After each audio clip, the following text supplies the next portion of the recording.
तो hello guys, बाकी anime season 3 episode 13 की शुरुआत में हम देखते हैं बाकी यूजिरो पे अटैक करने के लिए रेडी हो जाता है। तो वही यूजिरो कहता है, बहुत बढ़िया बाकी, तुम्हें इस अटैक में अपनी पूरी ताकत लगा देनी है। और वही हम चिहुआ को देखते हैं जो हानायामा से कहता है, सर लगता है हमें और आगे जाके इस लड़ाई को देखना चाहिए, आप कहे तो मैं इन सबको यहाँ से भगा दूं। तो हानायामा कहता है, रहने दो, हम यही से देखेंगे। जिसके बाद यूजिरो और बाकी अपनी पूरी ताकत से एक दूसरे पर हमला कर देते हैं और एक दूसरे के चेहरे पे एक जोरदार पंच मारते हैं। उस पंच की वॉइस इतनी ज्यादा होती है कि वहाँ के जितने भी लोग होते हैं वो सब अपने कानों को बंद कर लेते हैं। और वही वो दोनों फिर से एक दूसरे के चेहरे पे एक जोरदार पंच मारते हैं, जिससे कि वो दोनों एक दूसरे से बहुत ही दूर हो जाते हैं। तो वही डोपोरोजी ये देख के सोचता है, अगर कोई आप पे हमला करे तो आपको डिफेंड करना है, अगर कोई आप पे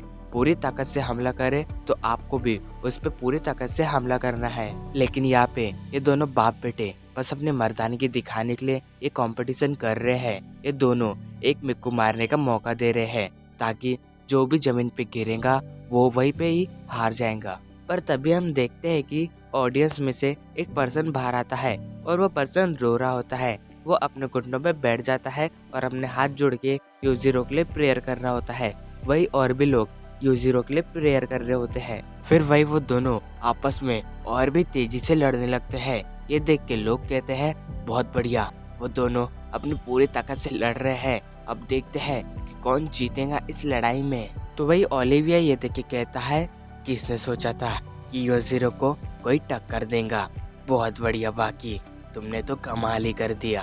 और वही चिहुआ हानायामा से कहता है, यूजिरो जितना बाकी को मार रहा है तो बाकी भी उतना ही यूजिरो को मार रहा है। ये लड़ाई देखते ही देखते अब और भी खतरनाक होती जा रही है। तो क्या कहते हैं बॉस, हम और आगे जाके देखें? तो हानायामा कहता है, नहीं, यहाँ से ही इस लड़ाई को देखो। फिर वही डोपोरोची देख के कहता है, ये लड़ाई तब तक नहीं रुकेंगी जब तक ये दोनों एक में को इतनी बुरी तरीके से मारना बंद नहीं कर देते। इसके बाद हमें एक बात बताई जाती है, गरीब लाचार लोग, इन लोगों का बस एक ही मसीहा था और वो था ओनी। और वही ये सब लोग हमेशा ओनी के साथ खड़े रहते थे और इन लोगों की लड़ाई इनसे थी, ये निर्दयी लोग। पर वही ओनी ने ये डिसाइड कर लिया था कि वो हमेशा इन कमजोर लोगों के साथ खड़ा रहेगा, ना कोई नियम होंगे ना कोई कानून, बस वो इन लोगों की मदद करेगा।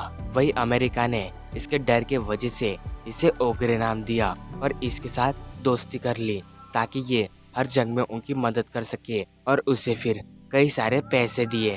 फिर वही जो बेसहारा लोग थे वो सारे देश को ओगरे से डरता हुआ देख ओगरे को अपना मसीहा मानने लगे। इसके बाद हम वापस से प्रेजेंट में आते हैं जहाँ पे इन दोनों की लड़ाई और भी खतरनाक होती जा रही थी।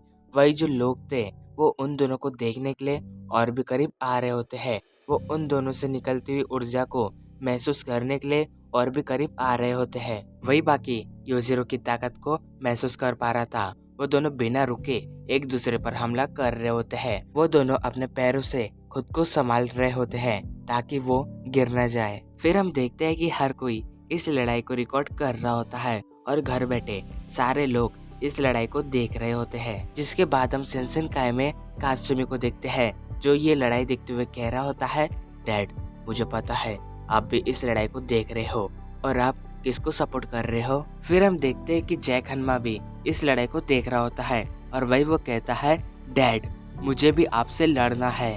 इसके बाद हम देखते हैं कि यूजिरो अपने दोनों हाथों को खोल के बाकी के सामने खड़ा हो जाता है क्योंकि वो बाकी के सामने अपना ताकत का नमूना पेश करना चाहता है। और वही बाकी लगातार बिना रुके यूजिरो पे हमला कर रहा होता है। ये देख के वो सारे लोग बहुत ही हैरान हो जाते हैं। फिर वही बाकी सोचता है, क्या मैं देख पा रहा हूँ, क्या मैं सुन पा रहा हूँ, मैं बिना रुके अपने डैड को बस मारते ही जा रहा हूँ, मुझे अपने हाथों में कुछ भी फील नहीं हो रहा है, मेरे हाथ पूरी तरीके से सुन पड़ चुके हैं, क्या मैं उन्हें पंच कर रहा हूँ, क्या वो भी मुझे पंच कर रहे हैं, मैं उनके पंच को नहीं देख पा रहा हूँ, अब मैं उन्हें इस तरीके से मुक्के मारूंगा जैसे कि मैं उन्हें गले लगा रहा हूँ, मैं इस मौके को नहीं खोना चाहता हूँ। लेकिन तभी हम देखते हैं कि यूजिरो बाकी को पकड़ लेता है और उसे जोरों से गले लगाने लगता है।